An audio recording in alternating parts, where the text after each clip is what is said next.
Olá a todos, bem-vindos à minha sessão do IDC, Futurescape 2021.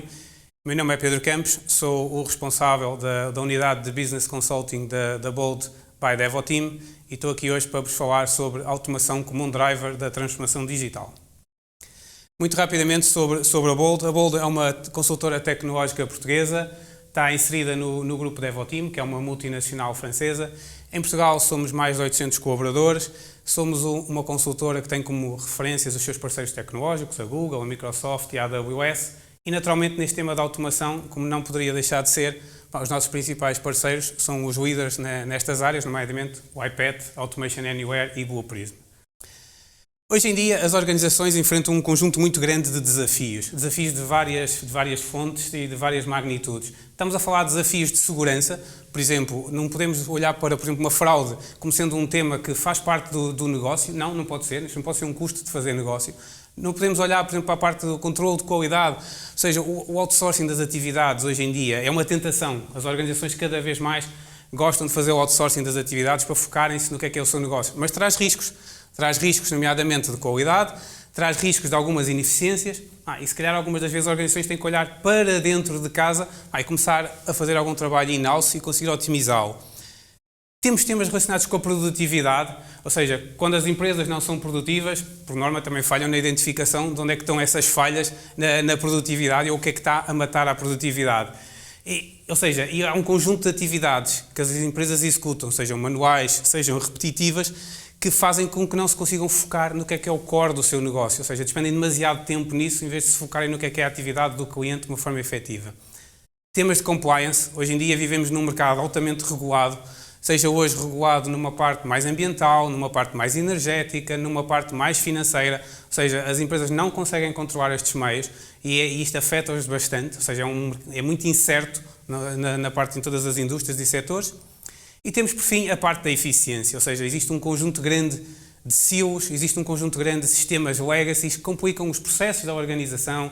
As organizações querem que eles sejam ágeis, não conseguem ser, existe um bloqueio às próprias operações, ou seja, existe um conjunto grande até de estudos que dizem que, em média, as organizações perdem 20 a 30% da sua receita anual por falta de eficiência nos seus processos de trabalho. Ou seja, tudo isto afeta muito o que é uma organização. Para ajudar a ultrapassar um bocadinho estas pressões e esta falta de eficiência, ou seja, o negócio e a tecnologia devem se unir, devem trabalhar em conjunto. Devem trabalhar em conjunto para fazer o quê? Para criar uma visão e um roadmap de um programa.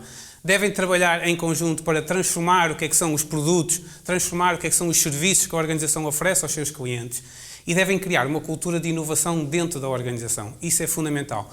Como é que isso pode ser conseguido? Pode ser conseguido, por exemplo, usando tecnologia como os RPA, Robotic Process Automation, seja para automatizar processos, seja para racionalizar tudo o que são as plataformas e os sistemas organizacionais.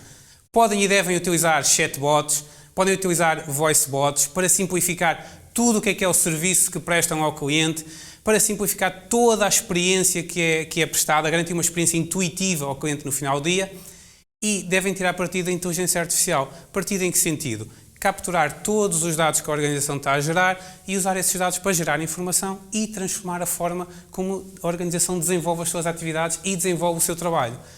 Existem estudos recentes que dizem que em 3 anos, ou seja, em 2024, daqui a 3 anos, as organizações podem reduzir os seus custos operacionais em 30% se combinarem um conjunto de tecnologias, denominadas hiperautomação, e o redesenho dos seus processos operacionais. 30% é um valor muito grande, efetivamente. Aqui um indicador estatístico de um referencial de mercado da Gartner, em que diz que, pelo segundo ano consecutivo, o mercado de software de RPA foi o segmento que mais cresceu dentro do software empresarial. Isto é um indicador extremamente importante. Algo que também ajuda a explicar um bocadinho isto, e é um grande driver e um impulsionador disto, é o facto de estarmos a falar de um conjunto de fornecedores que são líderes nestas áreas, que não param de inovar e não param de trazer constantemente novos produtos, novas formas de trabalhar, novas integrações com sistemas organizacionais, normalmente ajuda a este desenvolvimento. Falando um bocadinho sobre aqui a transformação digital. Temos aqui um indicador do The Economist que diz que 93% dos líderes de negócio dizem que a transformação digital começa com automação. Ou seja, isto é algo, de facto, um indicador que faz as pessoas pensar. Porquê é que os líderes de negócio dizem isto? Dizem isto porque, primeiro, a automação ajuda a resolver o que são os desafios de tratar grandes volumes de dados dentro da organização. A automação ajuda a ganhar conhecimento sobre padrões, conhecimento sobre performance organizacional, sobre workflows e porque a adoção de estratégias digitais aumenta a eficiência. E nós vimos atrás que, de facto, a eficiência é um dos grandes problemas das organizações hoje em dia. Na mesma linha, como estávamos a falar dos líderes de negócio, constatamos cada vez mais que a automação é uma prioridade e uma preocupação do C-level da organização. 80% das organizações dizem que a automação é a responsabilidade do C-level. Isso é um número interessante, sem dúvida. Melhor ainda é quando 70% dessas organizações dizem que estão muito satisfeitas ou inteiramente satisfeitas com os resultados que alcançaram nas suas iniciativas de automação. Ou seja, isto vem demonstrar a importância e a prioridade que tem sido dada ao tema da automação pelos C-levels das organizações. Ou seja, neste momento as organizações já reconhecem o potencial da automação, há organizações que já iniciaram um caminho, estão a escalar de uma forma fantástica, mas existem ainda outras organizações que estão incertas, estão inseguras, qual o caminho que devem adotar, qual é a melhor forma de transformar a organização. Para isso acontecer, a nossa recomendação é que é necessário criar um mindset de Automation First. Esse mindset de Automation First deve assentar em 3 pilares. O primeiro é haver uma consciencialização e uma criação de um entusiasmo na organização sobre o tema da automação. Só isso é que vai permitir a automação crescer de uma forma sustentada. É necessário divulgar as mais-valias e os benefícios da automação para a organização. Segundo, é necessário envolver todas as pessoas. Não podemos envolver só algumas. Todas as pessoas devem estar envolvidas neste tópico. Não pode ser só um tópico que é de uma área, de uma direção. Todos devem efetivamente estar envolvidos. E é necessário criar uma dinâmica top-down e bottom-up. As pessoas não podem fazer isto por obrigação, nem pode ser uma ilha dentro da organização. Ou seja, esta dinâmica é efetivamente necessário ser criada. Criando esta dinâmica, tendo por premissa estes 3 pilares, nós estamos a criar uma interligação entre a automação, como um princípio basilar, para ligar com a ponte da transformação. Isto é que vai permitir o quê? Vai permitir o crescimento das iniciativas de RPA dentro da organização e vai permitir a materialização do tema da transformação digital dentro da própria organização. Aqui há alguns conselhos antes de iniciar uma jornada de automação. É importante que as organizações perguntem a si próprias 3 questões. Primeiro, o que é que querem que a automação traga ao negócio? É importante responder isto. Não podemos começar uma iniciativa destas sem sabermos o que é que o negócio vai beneficiar. Segundo, quais são as áreas que têm maior potencial? Não podemos começar por todo lado. Temos que escolher as áreas que efetivamente existe um maior potencial e trabalhar com essas áreas. E terceiro, que use cases devem efetivamente ser os primeiros. Existem sempre inúmeras possibilidades, inúmeras probabilidades. Há sempre mais sítios por onde começar do que quando queremos começar. É preciso escolher muito bem o use case onde vamos efetivamente iniciar. Relativamente a essa jornada, o use case é extremamente importante porque vamos trabalhar na parte do piloto, mas aqui queria-vos mostrar um bocadinho como é que essa jornada deve ser construída.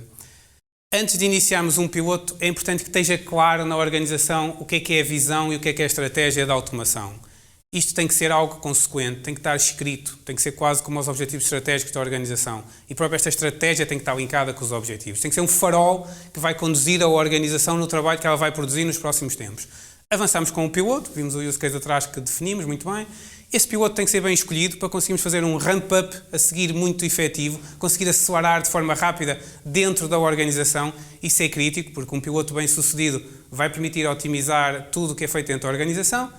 E por fim, é necessário institucionalizar esta cultura dentro da organização. É necessário garantir a adesão de melhores práticas, ter aqui um conjunto de regras, garantir que temos um pipeline de automação da mesma forma que existe um pipeline de vendas dentro das organizações, em que estamos constantemente a alimentar com novas ideias para a automação de forma contínua. Okay? Também não queria deixar de partilhar convosco aqui o que é que são algumas tendências que começamos a ver no mercado da automação. Eu não vou passar por todas, vou-me focar aqui em 2 ou 3, porque os robôs estão a evoluir, cada vez mais têm capacidades, machine learning, inteligência artificial embebidas e começamos a assistir aqui a um conjunto de tendências. Destaco Smart Process Automation, ou seja, o avanço da tecnologia com a Machine Learning, com a AI, faz com que hoje em dia a parte do Smart Process Automation seja uma alternativa ao que é o tradicional RPA, os tradicionais robôs e a tradicional programação que é feita de, olha, se acontecer isto, faz aquilo, ou o chamado if then else, que os programadores gostam muito. Com o Smart Process Automation vamos conseguir automatizar end-to-end os processos, em vez de estarmos a automatizar só atividades. Outro ponto que também gostaria de ressalvar, que é importante, é a inclusão do design de user interface na automação. Ou seja, hoje em dia os designers, quando fazem uma aplicação ou quando construem os seus ecrãs, quando pensam na experiência do utilizador. Começa a haver cada vez mais uma preocupação de a experiência do robô. Porque aquele ecrã não vai ser utilizado somente por um ser humano. Aquele ecrã vai também ser utilizado por um robô. Então os designers têm já a preocupação em garantir que as forças humanas e as forças digitais estão a trabalhar lado a lado na mesma aplicação e um determinado ecrã vai ser usado pelos dois. E o terceiro ponto que eu gostaria também de referir é a parte do RPA na cloud. Cada vez mais vemos as soluções de RPA a moverem-se de on-premise para cloud, ou seja, isto é uma forma das organizações conseguirem reduzir, dependências de equipas técnicas, que muitas das vezes não têm as skills certas para conseguir dar o suporte a estas novas soluções, assim como também beneficiar de um potencial financeiro que é estarem numa estrutura partilhada. Em vez de suportarem unicamente um custo na sua totalidade, estão a partilhar este custo com outras entidades. Antes de falar de duas referências, gostaria só de deixar aqui uma nota importante, que uma das melhores formas de conseguir escalar com sucesso passa pela criação de um centro de excelência de RPA dentro da organização. Ou seja, a partir do momento que nós temos um pipeline de oportunidades a entrar, aí já existe uma cultura, a cultura já está a funcionar de uma forma correta, as pessoas já estão mobilizadas a criar novas iniciativas de automação dentro da organização, começa a ser necessário e crítico ter algo ou uma entidade dentro da organização que consegue olhar para esse pipeline de automação e garantir que começamos a atingir objetivos um bocadinho maiores e não somente os objetivos que são, vamos chamar, únicos daquela automação que está a ser efetiva e que são os objetivos daquela área de negócio, por exemplo, ou daquele departamento. Ou seja, a criação deste centro de excelência vai permitir criar uma visão mais ampla, do que é todo este pipeline dentro da organização. Acima de tudo, também vai permitir outra coisa, vai permitir ordenar, vai permitir priorizar aquelas iniciativas que têm maior retorno para a própria organização, vai permitir que todos os analistas de negócios estejam focados a procurar iniciativas de automação com elevado potencial e vai permitir também algo extremamente importante, que é a sinalização do que é que são falhas ou desvios que possam ser corrigidos com a automação numa lógica end-to-end, porque não existe a visão de silo dentro da organização. A partir do momento que a organização começou a fazer um caminho, se quer escalar de uma forma rápida para esse sucesso, nada melhor que criar um centro de excelência. Por fim, gostaria só de deixar-vos muito rapidamente dois casos de sucesso que trabalhamos com clientes nossos. Um deles tem a ver com um centro regional de saúde que começou a desenvolver pequenos robôs nos seus diversos locais, onde existiam as suas delegações, os seus centros de saúde, um robô aqui, outro ali, uma área fazia outra área fazia outro, um bocadinho sem regra, sem nenhum governance, sem nenhum lessons learned, cada um fazia como queria. Então, nós trabalhámos com eles para criar uma plataforma centralizada que fosse usada por todos, algo que tivesse acessível, que houvesse aqui, vamos chamar, uma metodologia para criar a parte dos robôs. Criámos um centro de excelência, ou seja, em que eram canalizados para esse centro de excelência tudo o que são essas oportunidades no final do dia e conseguimos, num espaço de 2 anos, atingir uma poupança de quase 50 mil horas. Ou seja, estamos a falar de 50 mil horas que foram devolvidas ao negócio. É um número muito elevado. Um segundo caso, que também queria trazer, que está muito na voga, não é? Porque é os tempos em que vivemos, infelizmente, que tem a ver com o trabalho com um centro de testes de Covid-19. No início da pandemia, um dos grandes problemas era que, quando eram feitos os testes, o tempo que demorava a chegarem os resultados. Demorava porque os laboratórios estavam todos bastante carregados de trabalho, existia algum processo de trabalho administrativo que tinha que ser feito. Então trabalhámos com uma entidade em que, a partir do momento que era recepcionado o teste, as pessoas faziam o teste, era recepcionado o teste através da leitura de um código de barras e tínhamos um assistente digital, um robô, que substituía a pessoa, que analisava muito bem para aquele teste qual é o laboratório, quais são os laboratórios que têm disponibilidade para conseguir realizar o teste, era direcionado para lá esse teste, ou seja, e as respostas vinham de uma forma muito mais efetiva e muito mais rápida. O que é que se ganhou com isto? Ganhou-se que as pessoas ficavam informadas muito mais rapidamente se de facto estavam positivas ou não estavam positivas, não andavam na sociedade sem saber se tinham o vírus ou não tinham o vírus, e foi um benefício sem dúvida muito grande para todos e para a sociedade em geral. Por fim, resta-me agradecer a todos a participação e agradecer o convite da IDC para estar presente nesta sessão. Espero que tenham gostado. Muito obrigado.